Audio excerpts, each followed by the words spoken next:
আসসালামু আলাইকুম রহমতুল্লাহ। এখন কাতারের টাইম রাত হচ্ছে 2:52। এই যে রাস্তার পাশে লোকগুলো দেখতেছেন,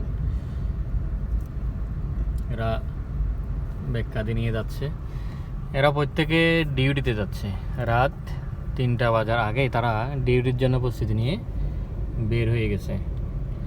সবাই আবার ব্যাক করবে কখন? বিকাল, সন্ধ্যা হয়ে যাবে, সন্ধ্যা পার হয়ে যাবে।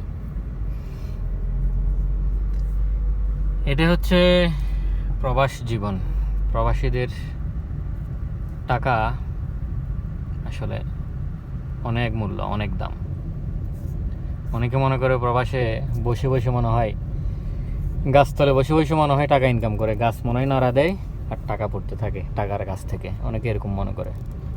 কিন্তু বাস্তবে প্রবাসীদের টাকার অনেক মূল্য। এটা হচ্ছে কাতারের দোহা জেদিদ বলে এটাকে, জায়গাটার নাম। এই এরিয়াতে যারা থাকে তারা জানেন। কাতারের প্রত্যেকটা শ্রমিক যারা বিভিন্ন কনস্ট্রাকশন সাইটে কাজ করে, তা প্রত্যেকেই এরকম 3টার আগেই রেডি হয়ে তারা ব্যাগটেক নিয়ে বের হয়ে যায়। সেই আবার সন্ধ্যার পরে ফিরতে ফিরতে অনেকের রাত হয়ে যায়। এটাই হচ্ছে প্রবাস জীবন।